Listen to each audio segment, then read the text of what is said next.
मैं अपने सभी भाइयों को बताना चाहता हूं कि जिस प्रकार प्रशासन हिंदू रक्षा दल के कार्यकर्ताओं पर कार्रवाई कर रहा है ना, और प्रशासन मुकदमे लगाए हम पर, जो भी करे कोई बात नहीं। आज मेरे बच्चों पर अनावश्यक मुकदमे लगाए गए हैं, कोई परेशानी नहीं है, लेकिन लौटकर जब आऊँगा तो मुंह तोड़ जवाब दूंगा हर आदमी को, चाहे वो प्रशासन हो चाहे शासन हो। और योगी जी कहते हैं कि हम लोग हिंदुत्व की लड़ाई लड़ रहे हैं। हालात कहां से कहां पहुंच गए। मैंने पहले ही दिन कहा था, अगर आप उत्पाती हैं, अगर आप उपद्रवी हैं और उनके समर्थक हैं तो थोड़ा सावधान रहिएगा, क्योंकि उत्पाती और उपद्रवियों का एक ना एक दिन ऐसा आता है कि वो गिड़गिड़ाते हैं। जी हां, आज आपको दिखाऊंगा कल तलक घर घर तलवार बांटने को बड़ा शौर्य वाली बात बताने वाला, बार बार हिंदुओं की रक्षा करने वाला आज खुद कैसे गिड़गिड़ा रहा है, कैसे वो उत्तर प्रदेश की सरकार को खुद योगी आदित्यनाथ का नाम लेकर कैसे चेतावनियां दे रहा है, कैसे परेशान हो उठा है, क्योंकि उसका पूरा संगठन खत्म हो गया।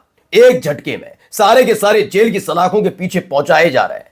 बस इसी कार्रवाई से कल तक मुसलमानों को सबक सिखाने का ऐलान करने वाला खुद अब गिड़गिड़ाने पर मजबूर हो गया। खबर यही नहीं, इसके अलावा भी आपको कई खबर दिखाने जा रहा हूं कि कैसे एक गांव में ऐलान कर दिया 24 घंटे के अंदर जितने मुसलमान हैं, शब्द क्या लिखे वो बाद में दिखाऊंगा, लेकिन फिलहाल मुसलमान छोड़ दें, 24 घंटे का अल्टीमेटम दिया, वरना जला देने की धमकी दी जा रही है। जी हां, कितनी बड़ी बात है। इस देश के अंदर बाकायदा पोस्टर्स लग चुके हैं।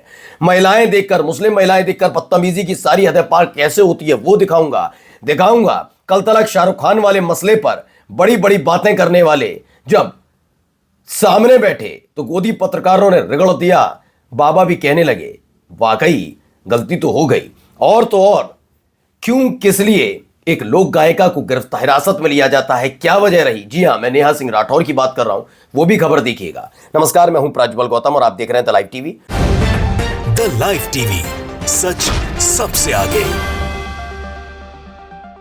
सबसे पहले शुरुआत ये देखिए, खबर क्या है जरा सुनिएगा इस आदमी को। इस आदमी ने वो अपने मन ये धर्म परिवर्तन, लव जिहाद और तलवार बांटो, ये तमाम चीजें चल रही थी। अब सुनिए मेरे भाई की कैसे परेशान है ये। सभी भाइयों को जय श्री राम।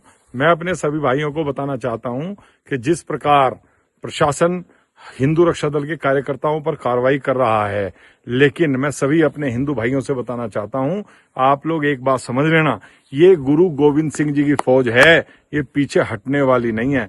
कितना भी प्रताड़ित करो, कितना भी हमारा शोषण करो, कोई परेशानी नहीं है।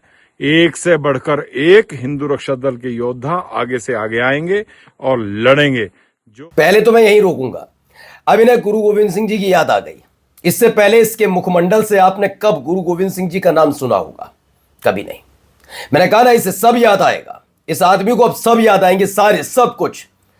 गुरु गोविंद सिंह जी के तुम सेना बनोगे, पता भी है क्या उनकी विचारधारा थी, क्या चीजें थी? कुछ पता नहीं है तुम्हें कुछ पता ही नहीं है। जब पता ही ना हो तो आदमी छुपने के लिए, दुबकने के लिए कल तक जय श्री राम के नारे लगाता है, महादेव के नारे लगाओ, ये करो वो करो, और फिर पता लगे नाना यहां नहीं हो पा रहा, हिसाब किताब बन पा रहा, तो फिर गुरु गोविंद सिंह जी का जाप करने लगो। ये बता रहा हूं मैं इनको, ये सिर्फ धर्म की आड़ में नफरत फैलाने वाले लोग हैं। इन्हें कहीं से सहारा नहीं मिल रहा तो गिड़गिड़ा रहे हैं। जरा सुनिए अब सीधे सीधे योगी आदित्यनाथ, या यूं कहा जाए बीजेपी, या यूं कहा जाए यूपी की सरकार और पुलिस को चेतावनी दे रहा। सुनिए। जो होगा उसे देखेंगे, लेकिन हटेंगे नहीं। ये सनातन धर्म के लिए आखिरी लड़ाई है, अपने सनातन धर्म को बचाने के लिए। अगर अब भी नहीं लड़े तो कब लड़ेंगे? विश्व में एक भी देश हमारा नहीं है, और इस देश में भी सनातन धर्म की अस्तित्व की लड़ाई है। हंसते रहो हम पर, है ना, और प्रशासन मुकदमे लगाए हम पर, जो भी करे कोई बात नहीं। आज मेरे बच्चों पर अनावश्यक मुकदमे लगाए गए हैं, कोई परेशानी नहीं है, लेकिन लौटकर जब आऊंगा तो मुंह तोड़ जवाब दूंगा हर आदमी को, चाहे वो प्रशासन हो चाहे शासन हो। और योगी जी कहते हैं कि हम लोग हिंदुत्व की लड़ाई लड़ रहे हैं। अरे भाई, हम अगर अपने परिवारों को मजबूत कर रहे हैं, हमने किसी को मारने के काटने के लिए नहीं कहा है, हमने अपने परिवारों को मजबूत करने के लिए कहा है।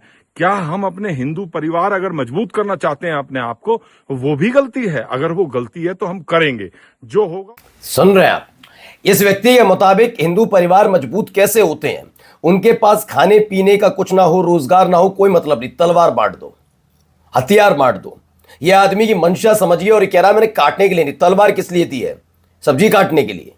है क्यों तलवार बांट रहे थे? हथियार क्यों दिए जा रहे थे? और उसके बाद क्या, कोई गलती नहीं हमारी। आप अनुमान लगाइए, ये सीधे सीधे अब सीधे चुनौती योगी आदित्यनाथ की सरकार, नाम लेकर इसने कहा। लिखते हैं हथियार बांटने वाला भगोड़ा पिंकी अब रो रहा है, पुलिस की कार्रवाई और दबिश से डरा हुआ है। पुलिस को ध्यान देना चाहिए। असामाजिक तो अब भी अपील कर रहा है कि ताकत के साथ हिंदू रक्षा दल के साथ दें। यूपी पुलिस जल्द इसकी लोकेशन ढूंढ लेगी और इसका भी कानूनी इलाज किया जाएगा, ऐसा दावा है। चलिए अगली खबर दिखाता हूं। ये जरा एक पोस्टर्स चल रहे हैं, जय श्री राम लिखा हुआ है, हर हर महादेव लिखा है। सभी जो नाम, जैसा कि इलाहाबाद हाईकोर्ट के एक जज ने नाम लिया था हिंदुवादी संगठन के कार्यक्रम में, हाल ही में आपको याद होगा योगी आदित्यनाथ ने विधानसभा के अंदर लिया था, वही शब्द का नाम है 24 घंटे के अंदर गांव खाली कर दो वरना सभी जिंदा जला दिए जाओगे। कट्टर जो भी सनातनी कोई भी है, तो ये है गांव छोड़ो वरना जिंदा जला दिया जाएगा। यूपी के सिकंदराबाद के गांव में पोस्टर लगाए गए हैं। बताइए, उत्तर प्रदेश के अलग अलग हिस्सों में इस तरीके की गतिविधियों को अंजाम दिया जा रहा है। एक तो भाग ही रहा है, अब इनका भी क्या होगा इलाज आप समझिए।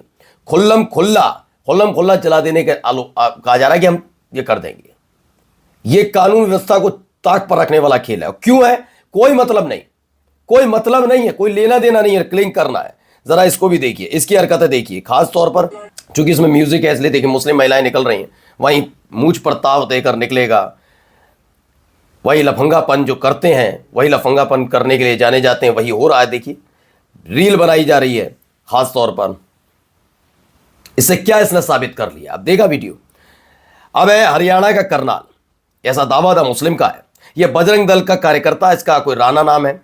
ये एक आपत्तिजनक वीडियो बनाता है जिसमें खास तौर पर मुस्लिम महिलाओं को टारगेट किया जाता है। ये video uses song by Agra based M S Thakur and includes derogating claims quoting Muslim Mughal girls as being impressed by displaying so called bravery।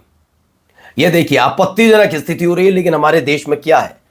महिलाओं के सम्मान में बीजेपी मैदान में। खैर, इस पर कोई आपत्ति अभी भी आप मुसलमानों को नहीं करनी चाहिए। जब हिंदू लड़कियों के ऊपर हो रहे अत्याचार, हिंदू लड़कियों का हो रहा शोषण और उनके लिए आवाज उठाने का वक्त खुद इस वक्त हिंदूवादी संगठन के पास नहीं है, और तो और सरकार तक इस पूरे मामले पर चुप्पी साध कर बैठी है, तो उम्मीद ही क्या की जाए कि मुस्लिम महिलाओं की रक्षा के लिए भी कुछ किया जाएगा। ठीक है, अब आ जाइए, चलिए एक और वीडियो आपको दिखाता हूं, जरा सुनिए भाई का क्या ज्ञान सुनिए। मेरा दर्द सनातनियों को है, बांग्लादेशियों में हत्या हुई है उसको है।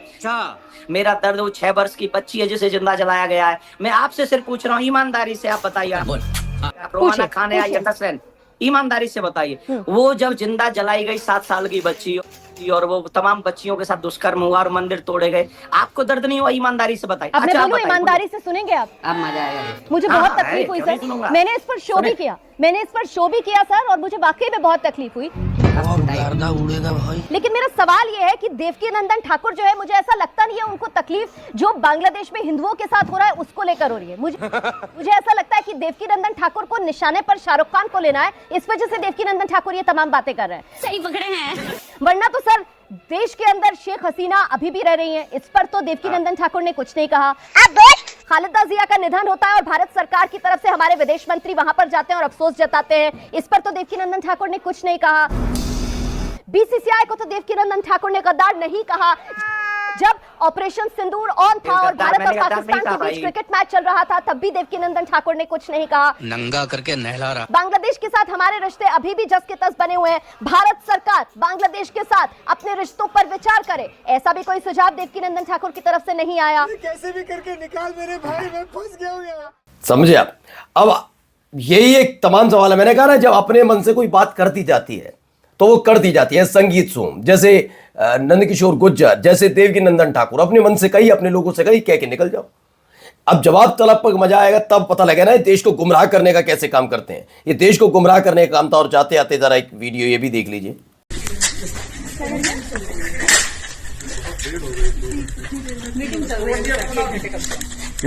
तोड़ दिए गमला ना, मेरे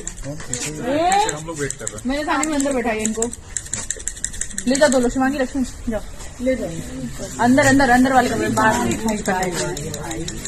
हो गया। तो लखनऊ की थाना हजरतगंज पुलिस ने नेहा सिंह राठौर को हिरासत में ले लिया है। फिलहाल दावा है कि पूछताछ चल रही है और मसला इन पर एक गीत को लेकर था, आपत्ति और बयान को लेकर था, तमाम चीज़ें थी। लेकिन मैं कहता हूं ठीक किया, हो सकता है देश के कानून के हिसाब से नेहा सिंह राठौर ने कोई टिप्पणी की हो गलत हो, लेकिन दिन रात ये टिप्पणियां गंदगी फैलाने वाले इनके खिलाफ कब कार्रवाई होगी? नमस्कार।